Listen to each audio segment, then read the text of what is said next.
Your studio is a very historic place for you. Yeah, of course. This is where you learned to paint? Yeah. Tell us about that. That's really interesting. This building exactly built in 1950. Okay, it's the studio. Here was the studio of my teacher. My teacher is a very traditional watercolor painter. At that moment, I just a kid on the street. Okay, just playing on the street. At that moment, exactly when I childhood, I living in countryside, just near our museum, the museum of art. Okay, my grandpa is a farmer for flowers. One day, one old gentleman come to talk with my grandpa. Said, "Old gentleman, can I sketch your flowers?" My grandpa, "Yes, of course." And the old gentleman, "Oh, draw flower." And then you see, because my grandpa, wrinkle, we have a lot of wrinkle, very beautiful. And then the painter turned the face to my grandpa. "Can I draw your face too?" And my grandpa, "Yes, of course." And then began to draw. At the moment, I was very young, and my brother 2 years older than me. And then, wow, just 15 minutes, the head of my grandpa appeared in the paper. Wow, all of us very excited. Wow, great! And after finish of this sketch, my teacher a signature. But at that moment, I don't know what his signature. I was wondering why the painter destroyed the painting at the last moment. And my brother told me, "No, it's his signature. It's the painter's signature." And I understand. And then this gentleman turned the face to my brother. "Wow, young kid, you're really something. Do you want to learn sketch with me?" My brother said, "Yes, of course." So my teacher just brought him some paper, some pencil, and knife. "Okay, ask your parents. If your parents is okay, just go with me." And then, because that's not just my teacher, all some students around him. So I saw my brother go with them, disappear. I was very sad because we are playing, you know, we were playing, disappear my brother. But I can't say, I can say nothing. And then my brother came here, began his study. I continue playing in the ground, in the water, catching fish, to catching birds, very noisy. Okay. But when I grew up, I saw my brother at home drawing, painting watercolor, very good painter. In a museum, one painting is his painting. I am jealous. And oh, you paint so well. And my brother, he's very kind. "Okay, I teach you." And it's a second-hand teaching, you know. First, he came here, learn from my teacher, and then teach me. Okay, it's a second-hand learning. Okay, but when my brother grew up, he had to go to work. Okay, so no more teacher for me. So because my teacher is very nice, this old gentleman, very nice. We pay nothing. We never pay even $1, free of charge. Just want to teach. And then for return to him, we not our family very poor too. Even sometimes no soups, you know. So we just prepare some flowers, some fruits, just collect in our farm to offer to him, because this teacher loves flowers. And then one summer holiday, I asked my mother, "Mother, can I bring this flower to Mr. Gum?" Why you bring? Usually my teacher, my brother bring the flowers. I want to ask him if I can learn with him. My father, "Okay, go." And then very shy, you know. And I lock the door here. Talk. And then, "What's happened? Mr. Gum, it's flower for my family." "Oh, okay. Just put somewhere. Okay. And I have one question to you." "What?" "I just want I wonder if I can learn painting or sketch with you." "Of course." And then at that moment I began to paint here. How old were you? Maybe 13 or 14, something like that. Yeah, very happy moment for me. Every weekend, go with him to get sketch in the street with another student. When did he give up this space as a school and you take it over for a studio? When my teacher passed over. Ah. because in 1991, I went to Portugal to study, and I bring home my family, my wife and my son study there. And one evening, my brother called me, "Oh, I mean, our teacher passed away." Yeah. When I go back, I talk with his daughter. Can I continue use this way? You see, all the decoration I didn't change. It's the same. All is the same. I just keep all the sketch, the map with my age from my teacher. My teacher was paint here a lot. I just keep everything, but the rest I would destroy. Amazing story. Yeah. So you've been here for many years. Many years. Yeah. So I like teaching. Yeah. Yesterday I bring one group of students sketch in the street. So sometimes I get my memory. I know what happened, what happiness when a kid, someone will teach you by heart. Well, you said you went to school for a year in Portugal, and you did some incredible drawings from that are in that book of yours, right? Yeah. How many books have you published? 3 books. 3. 3 books of my work. Yeah, of your work. Yeah. I did one more book with my wife. It's about our collection. Yes, I know. I have that. It's a wonderful book. You've become a painter, a very successful, renowned painter, and do drawings, but also something, and I've never understood how they combine. You're also the director of the Macau Museum of Art. Yeah. How do you have time for painting? Because I know how busy you are. In fact, not busy. Not busy. Not busy. Just no time. Very busy. Yeah. Very busy. Sometimes I use my time. For example, when I leave my office, my time have 3 grades. Okay, the first priority for the family. I can do something. Sometimes my daughter, my son will, "Oh, Papa, okay. This time I can use with my family." And then after supper, after dinner, I can do something more concentrated. Just talk something. When they go to bed, I have my own time to read, to study. Yeah. But for painting, just like use the 2 parts. 2 parts. Okay, a little bit and then paint. I don't know many artists who have become museum directors and do both. You know, I know artists who became museum directors and gave up art until they retired. So I think it's a difficult role also. If I can choose, I prefer to be an artist. I like paper, but to sketch, not to writing, you know, because sketch very happy to write the letter, the document, proposal. Wow, very. Well, you may rather be a painter, but you are an incredible museum director. It's my favorite museum, and what you've done in the 4 years since it's opened is remarkable, absolutely remarkable. It's my favorite museum in the world. Because in fact, Chinese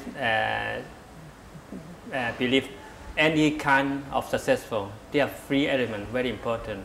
First is the occasion, what time you're being here, and the second is the harmony of the people, and then the last element is the place, the space. Okay, I can say our museum, the architect Bruno Suarez, he very great architect. We have a beautiful and huge museum. Is he from Macau? From Macau, is a couple from Macau. So we have first is the hardware very good. Second is because before 1999 this museum opened, just belong the handover. So at that moment, all the city very excited. Okay, it's the new change, it's new period. So we appear in this moment. Okay, the last element is our group, our worker, staff, very good worker. We work together. Our communication is quite strong, and we trust each other. It's so important.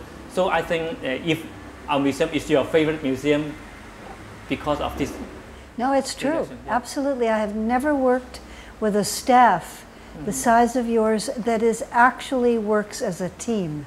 Yeah. There's no, there's no ego that rises out that's above others. It's an incredible experience. Maybe our team is too small, so very easy to communicate with each other. Yeah.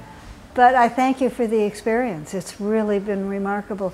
You said something about the second one was creating harmony. Yeah. How do you create harmony? You work with us for several weeks, okay? If you know our museum, the staff of museum, most of them are artists. Even not artists by creative, but artists by heart. For in our concept, every artist is glass of crystal. If you ding, we sound very, very clear, but very fragile, very easy to break, okay? The only way you have to work with this crystal glass, just respect. Okay, we have also another containers. Yes, container, but very cheap. For example, this is very cheap, maybe $2. You can, but very difficult to destroy. But very common, nothing special. But the artists, they think they are very clever. They are very sensitive, but very fragile, very easy to be break. So only way, just respect, just talk, just let's change, just trust eye to eyes. Yeah, very important. Actually, the magic word is respect. That's great. Yeah.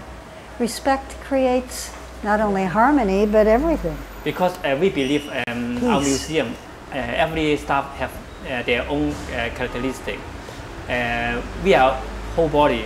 One is our nose, eyes, ear. Every organs have their function different, but we can every part of our organs is important. What is in your collection? In fact, our collection came from another museum, Louis de Gamot Museum.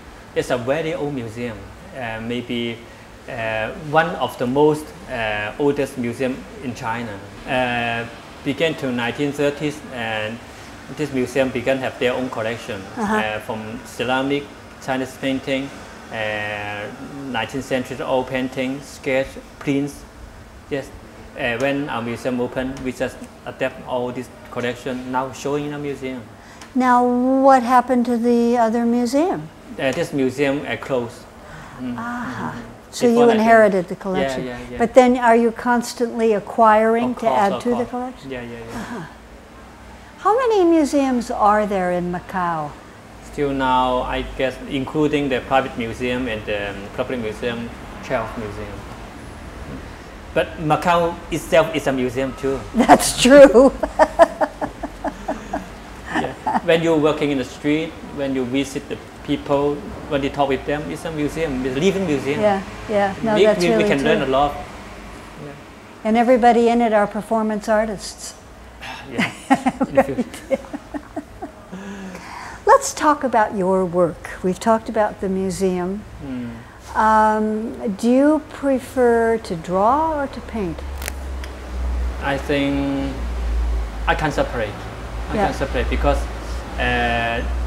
you're asking me if you like Chinese food or Western food. I can, both are good to me. McDonald's maybe not so good, okay? But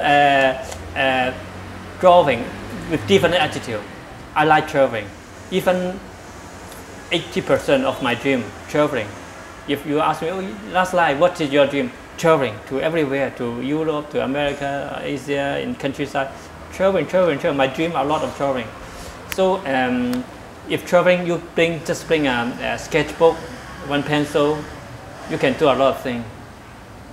So drawing sometimes is,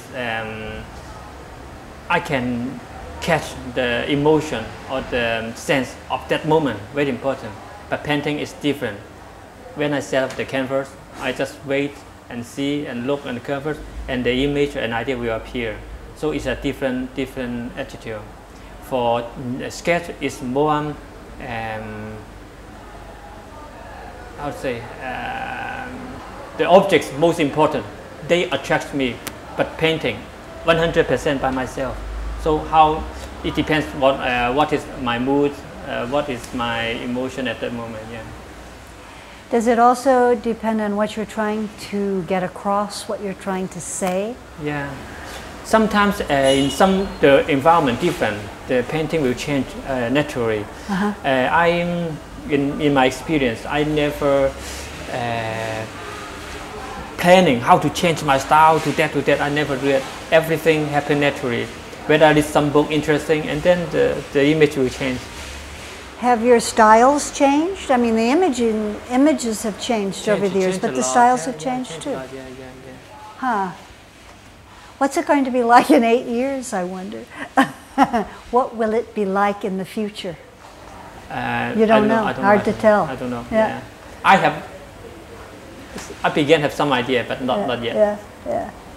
Do you think that if commercial galleries ever start in Macau and there becomes an audience, was it likely that the art will change? In fact, Macau, there was some commercial gallery, but the client, most of them from tourists. So it's the class is very low. But as you say, everything have two sides. A commercial gallery, of course, is good for the artist to live in, will have a lot or something like that. But most important is the attitude of the artist. We can say a lot of good artists have very interesting painting or installation. After working with gallery, just like fix, the style have to fix, change nothing. Day by day, they feel it's very boring. It's the same painting, same color, same style. It means that the artist is destroyed. Yeah, that's interesting because I'm reminded of the 20s and the 30s in Paris when all of those very, very, very famous artists were starting out. There was really no gallery scene. They sort of painted for each other. Yeah. They worked that way. Because in Asian of China, there's some situations like that. The famous artists not for self-painting, just exchange artist by artist or friends. In Macau, are there many artists that come out of? Is there an art department at the university? Not yet. No. So the schools are all private. Are there schools? We have one polytechnic. They organize some courses, but not for artists, for artistic education. And another course is a design, is a graphic designer course. For example, our museum, when we want to find some stuff, we will find in this course. Good. Yes. Yeah.